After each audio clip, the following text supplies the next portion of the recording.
second grade. My name is Kylie Mathis, also known as Miss Mathis, and today's lesson is going to be on why I am a highly qualified candidate for the second grade position here at James R. Wood Elementary School in Salmonac. So today, class, our first question is, why did you decide to enter the teaching profession? Well, I decided to enter the teaching profession because I've always enjoyed working with children and helping others in general. But my true inspiration to become a teacher came from my mother. My mom has been a teacher for 27 years now, so I've pretty much grew up around teaching my entire life. Ever since I was a little girl, I remember going into the classroom with my mom, seeing all of her different books, all of her different materials. I loved helping her decorate her classroom. I just loved everything about it. And as I got older and the more I started helping her out in her classroom, I truly just fell in love with the feeling. I remember watching back as a little girl, watching my mom teach and think, wow, I really want to feel like that someday. And the more I got to work with students, the more I felt like that. There's nothing better than seeing that positive impact that you're making on that student's life. When you're working with the student one-on-one on a concept that they seem to just not be getting over and over, and when they finally get that, you see that light bulb go off, you see that excitement on their face. It is truly just the most rewarding feeling that there is, and I knew in those moments that that is exactly what I wanted to do. I've also been very fortunate to have very inspiring teachers in my own education as well. So those are definitely the reasons why I decided to enter the teaching profession. So why Salmonac? Why did I decide to apply in Salmonac?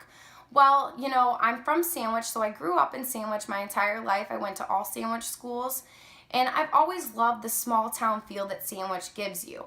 And I feel that Salmonac also provides that small town feel. I feel like when you come from a small community, it gives you that advantage to be able to build and establish those strong, meaningful connections with your students, with their families, and with your staff members as well. And I feel that that's very important. You know, I've been saying go Indians my entire life, but I'm more than ready to be saying go Bobcats. All right, class, on to our next question. Number 2, what do you think are the most important attributes of an effective teacher? Well, I think that there are many different skills and attributes to be an effective teacher. I think an effective teacher should be able to create that fun, safe, comfortable learning environment for all of their students. I feel an effective teacher should be able to accommodate to all of their students in their different diverse learning styles. I feel an effective teacher should be able to build that strong rapport with their students and establish those trusting, meaningful, strong, positive relationships with their students and their families.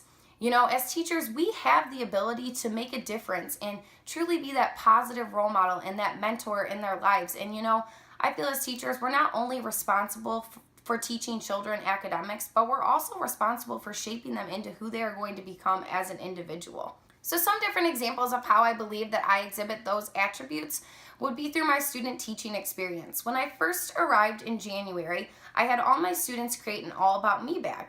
On this All About Me bag, they could decorate it however they wanted, but they needed to include 5 items that meant something to them, and they could tell the class why they put this item in their bag.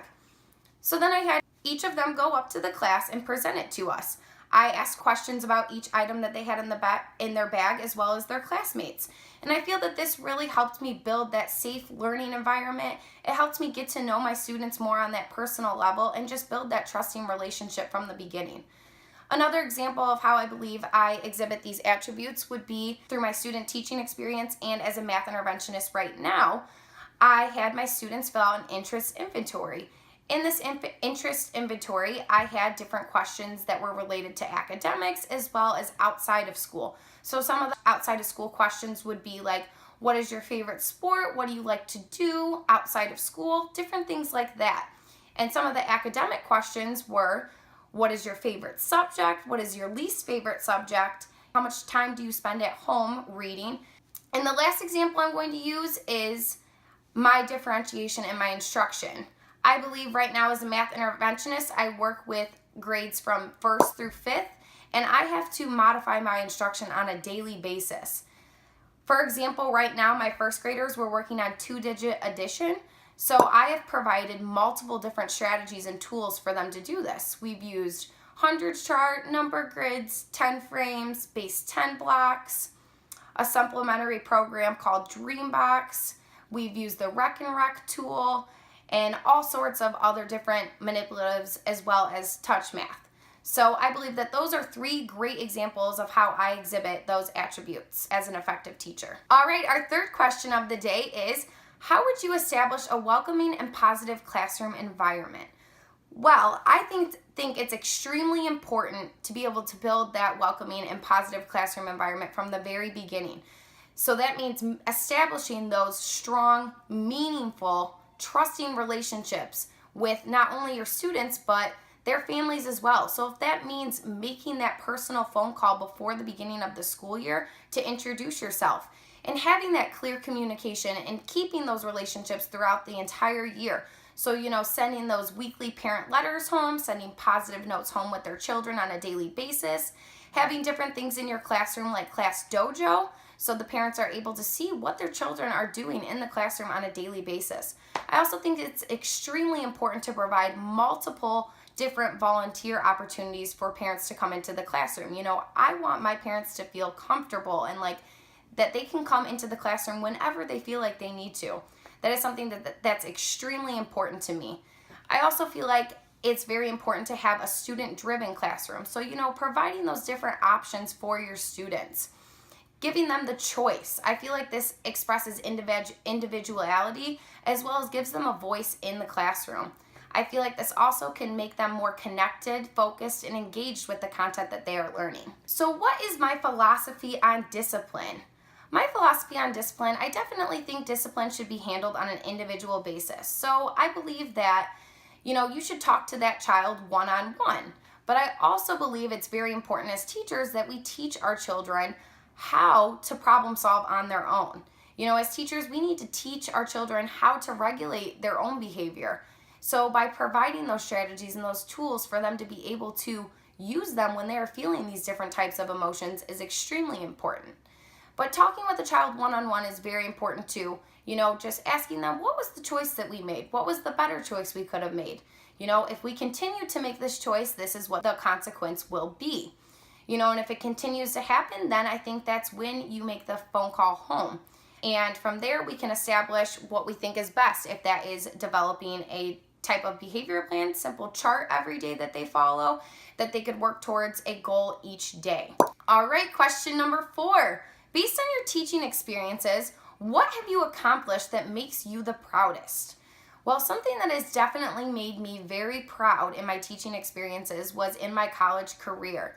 I had the opportunity to work with a 2nd grade student one-on-one, tutoring him in reading.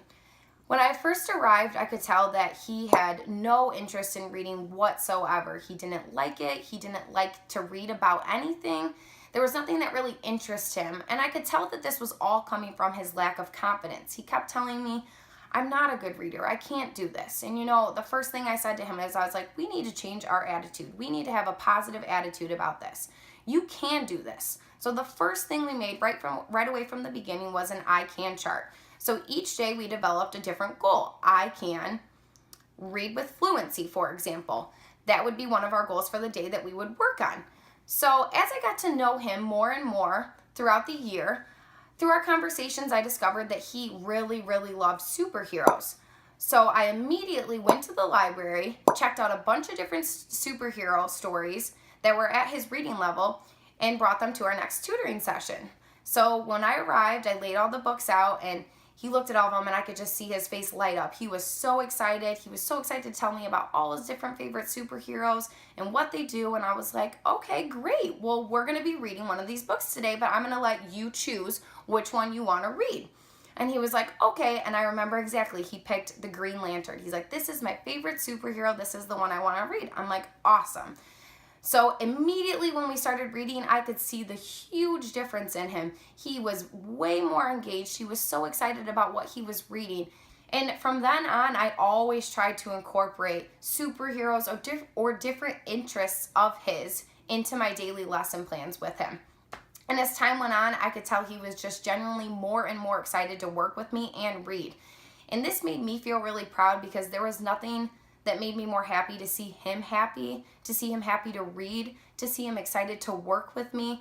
It was truly just one of the most rewarding feelings I've had in my teaching experiences. I felt like I took a non-reader and made him into a reader.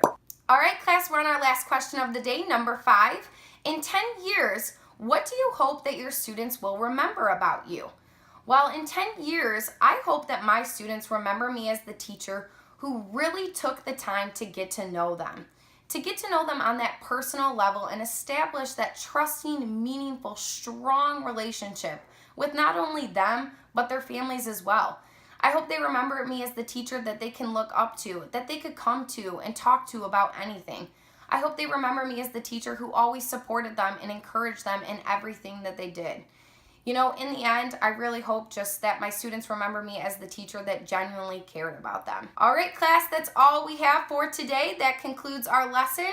So thank you so much for your time and consideration, and I really look forward to meeting with you. Thank you.